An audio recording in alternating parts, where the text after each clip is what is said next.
वो परिभाषा, विशेष्य के बारे में और प्राविशेषण के बारे में। ठीक है, आज हम पढ़ेंगे विशेषण के प्रकार के बारे में।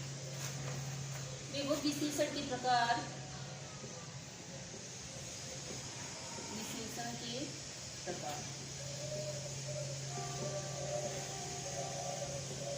विशेषण के 5 प्रकार होते हैं। ठीक है, 5 भागों में विशेषण को बांटता है। कहीं कहीं 4 भाग भी हैं, लेकिन वैसे 5 ही भाग होते हैं। देखो नंबर 1 गुणवाचक विशेषण। गुणवाचक विशेषण, गुणवाचक विशेषण। एक तो नंबर 1 गुणवाचक विशेषण है, दूसरा है संख्यावाचक विशेषण, तीसरा है परिमाणवाचक विशेषण और चौथा है संकेतवाचक विशेषण, जिसको सार्वनामिक विशेषण कहते हैं, और 5वां है व्यक्तिवाचक विशेषण। ठीक है, तो सबसे पहले गुणवाचक विशेषण पढ़ेंगे, जिसमें संज्ञा सर्वनाम की गुण संबंधी विशेषताएं बताई जाती है, वो गुणवाचक विशेषण होते हैं। ठीक है, इसमें देखो जैसे गुण क्या क्या आता है, गुण, दोष, आकार, रूप, रंग, अवस्था और दोष, दशा। ठीक है, इन चीजों को बोध होता है। गुणवाचक विशेषण में किसका, गुण, दोष, आकार, रूप, रंग, अवस्था, दशा, इन चीजों का बोध कराया जाता है, वो गुणवाचक विशेषण होते हैं। जैसे इसमें एक उदाहरण, जैसे श्याम बेईमान, बेईमान बालक।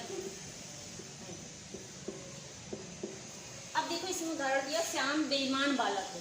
ठीक है, तो बेईमान क्या है, विशेषण है। ठीक है, विशेषता बताई जा रही है, कैसा बालक है, श्याम बेईमान बालक है। तो बेईमान किसमें आता है, ये दोष है। क्या है, दोष, बेईमान दोष है। ठीक है, अगर इसी में ईमानदार दे देते कि श्याम ईमानदार बालक है, तो वो किसमें आ जाता, गुण में आ जाता, तो उसके अच्छे गुण है। ठीक है, अगर इसी में रूप के लिए दे देते वह सुंदर बालक है, तो ये रूप में आ जाता। अगर कह देते कि उसके पास काला कोट है, तो किसमें आ जाता, रंग में आ जाता। तो ये चीजें सब किसमें आती हैं, गुणवाचक विशेषण में आती हैं। अब नंबर 2 है, देखो बच्चों, संख्यावाचक विशेषण। संख्यावाचक विशेषण, संख्यावाचक, जैसा कि संख्या से पता चल रहा है। ठीक है, इस संख्या का बोध होता है, इसमें संज्ञा या सर्वनाम की संख्या संबंधी विशेषता बताई जाती है, वे संख्यावाचक विशेषण कहलाते हैं। अब इसमें देखो, जैसे एक उदाहरण है, इसके 2 भेद हैं। ठीक है, जैसे दे रहे हैं 5, दोनों एक साथ पढ़ाऊंगी, 5 आदमी। एक उदाहरण दिया 5 आदमी और दूसरा दिया कुछ आदमी। ठीक है, 2 उदाहरण दिए। अब देखो इसके 2 भेद हैं, एक निश्चित संख्यावाचक और दूसरा अनिश्चित संख्यावाचक। जिसमें निश्चित संख्या का बोध होता है वो निश्चित संख्यावाचक विशेषण होता है, जिसमें अनिश्चित संख्या का बोध होता है वो अनिश्चित संख्या। जैसे 5 आदमी, 5 आदमी से पता चल रहा है कि ये गिने हुए कितने, 5 गिनती के हैं, तो ये निश्चित संख्यावाचक है, निश्चित संख्यावाचक। ठीक है, और इसमें पता चल रहा है कि कुछ आदमी कह रहा है, गिने तो जा सकते हैं लेकिन उस समय नहीं गिने जा सकते जब हम लोग उसका आइडिया लगा रहे, तो इसमें कितने आदमी बता रहा है, कुछ आदमी बता रहा है, तो ये किसमें आ रहा है, अनिश्चित संख्यावाचक में आ रहा है, क्योंकि पता नहीं चल रहा है कितने आदमी हैं। ठीक है, अनिश्चित संख्यावाचक। ठीक है, तो ये 2 भेद है संख्यावाचक की, निश्चित संख्यावाचक और अनिश्चित संख्यावाचक। जिसमें निश्चित चीज का बोध होता है वो निश्चित होती है, जिसमें अनिश्चित चीज का बोध होता है वो अनिश्चित संख्यावाचक होती है। अब बच्चों नंबर 3 आता है परिमाणवाचक, परिमाणवाचक विशेषण, परिमाणवाचक विशेषण। अब देखो इसमें नाप तौल संबंधी विशेषता बताई जाती है। कौन सी, नाप तौल, नाप तौल संबंधी। ठीक है, इसमें इसमें नाप तौल संबंधी विशेषता बताई जाती है, वो कौन से होते हैं? परिमाणवाचक विशेषण होते हैं। जैसे में एक उदाहरण, इसमें भी दो भेद होते हैं, निश्चित परिमाणवाचक और अनिश्चित परिमाणवाचक। देखो जैसे इसमें दिए 5 मीटर कपड़ा, 5 मीटर कपड़ा, और दूसरा दे दिया कुछ कपड़ा, कुछ कपड़ा, ठीक है। तो इसमें देखो दिया है 5 मीटर कपड़ा, कितना कपड़ा पता चल रहा है? 5 मीटर। और इसमें कुछ कपड़ा दे रहे, तो इसमें क्या पता चल रहा है? कि कुछ कपड़ा है, मतलब ना ज्यादा पता चल रहा है कितना, कि ज्यादा है कि थोड़ा है, कुछ कपड़ा है, ठीक है। तो ये निश्चित कौन सा होता है? निश्चित, निश्चित परिमाणवाचक, ठीक है। और ये कौन सा है? अनिश्चित, अनिश्चित परिमाणवाचक, ठीक है। तो ये दो चीजें, दोनों के दो दो भेद हैं, ठीक है। संख्यावाचक के भी दो भेद हैं और परिमाणवाचक के भी दो भेद हैं। अब बच्चों आता है नंबर 4, संकेतवाचक विशेषण। संकेतवाचक विशेषण, संकेतवाचक विशेषण। अब संकेतवाचक विशेषण क्या? इसको ही सार्वनामिक विशेषण कहते हैं। क्या कहते हैं इसको? सार्वनामिक विशेषण, सार्वनामिक, ठीक है। इसी को सार्वनामिक विशेषण कहा जाता है। जो सर्वनाम शब्दों से शुरू होते हैं वो सार्वनामिक विशेषण कहलाते हैं। जैसे इसमें एक उदाहरण, जैसे यह पुस्तक, यह पुस्तक मेरी है, ये उदाहरण दिया, यह पुस्तक मेरी है। अब देखो यहाँ पर पुस्तक जो है संज्ञा शब्द है, क्या है? पुस्तक संज्ञा शब्द, यह क्या है? सर्वनाम है, ठीक है। तो इसमें सबसे पहले पहचान कैसे करोगे सार्वनामिक विशेषण में? इसके सर्वनाम के जस्ट बाद ही संज्ञा शब्द दे देते हैं, ठीक है। अगर वाक्य देंगे तो वहां पर सर्वनाम के बाद ही जस्ट संज्ञा शब्द दे देंगे, वहां पर सार्वनामिक विशेषण होगा, ठीक है। तो ये सार्वनामिक विशेषण है।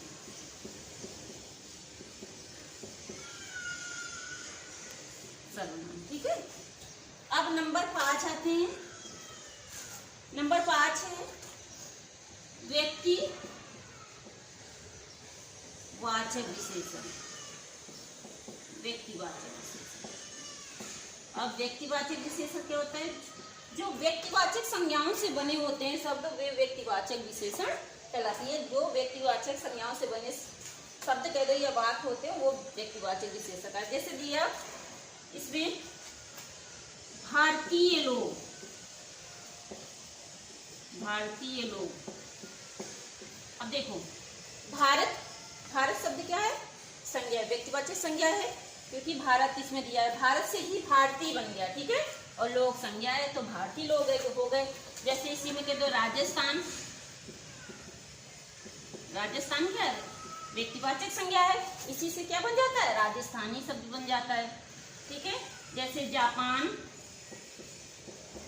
जापान से ही क्या बनता है? जापान, जापानी लोग, ठीक है।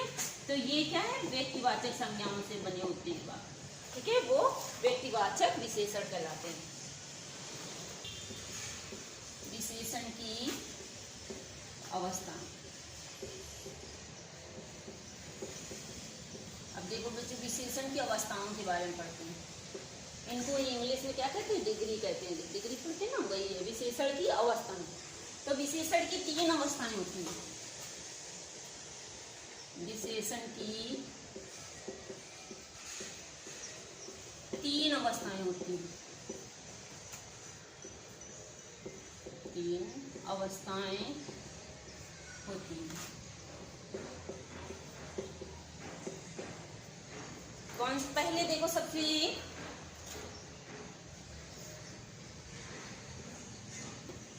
मूलावस्था, मूलावस्था। अब मूलावस्था क्या है? देखो इसमें एक संज्ञा सर्वनाम का दूसरे संज्ञा सर्वनाम से तुलना नहीं की जाती। इसमें एक को ही श्रेष्ठ बताया जाता है, किसी के साथ किसी की तुलना नहीं करी जाती है। इसमें जैसे एक वाक्य दिया है, राम सुंदर है, राम सुंदर। अब यहाँ पे राम को सुंदर बता दिया, ठीक है, ना किसी के साथ तुलना करी है, ना किसी को उच्च बताया, ना किसी को निम्न बताया, ठीक है, राम को ही सुंदर बताया, तो ये मूलावस्था होती है। नंबर 2 उत्तरावस्था। उत्तरावस्था उत्तरावस्था में क्या होता है, एक संज्ञा सर्वनाम का दूसरे संज्ञा सर्वनाम से तुलना करी जाती है। एक को उच्च बताया जाता है और एक को निम्न बताया जाता है। जैसे इसी में ये उदाहरण ले लो, राम श्याम से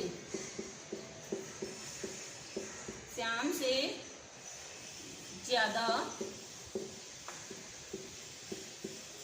सुंदर है, ठीक है।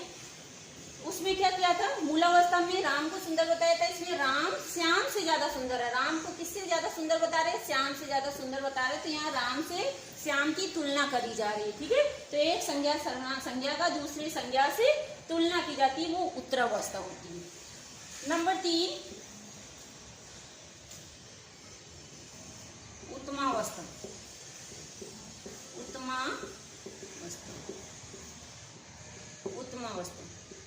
अब उत्तमावस्था में क्या होता है, इसमें एक संज्ञा सर्वनाम का अनेक संज्ञा सर्वनाम से तुलना करना। जिसमें एक संज्ञा सर्वनाम का, जैसे एक क्लास लिया, पूरी कक्षा ली, उसमें एक बच्चे को सबसे बुद्धिमान बता दिया गया और एक बच्चे को सबसे कमजोर बता दिया गया, वो आता है उत्तमावस्था में। एक को निम्न बता देते हैं और एक को उच्च बता देते हैं, मतलब पूरे बच्चों में। जैसे इसमें एक उदाहरण है, राम कक्षा में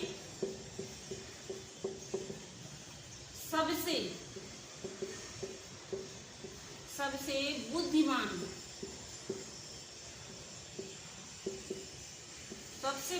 है। राम कक्षा में सबसे बुद्धिमान है।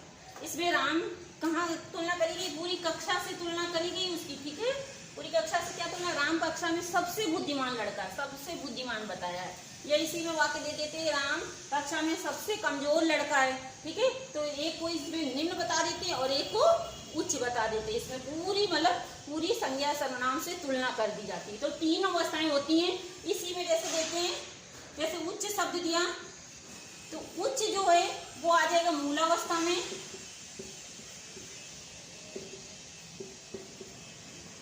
और इसी को उच्चतर दे दिया, उच्चतर लिख दिया, तो ये आ गया उत्तरावस्था में,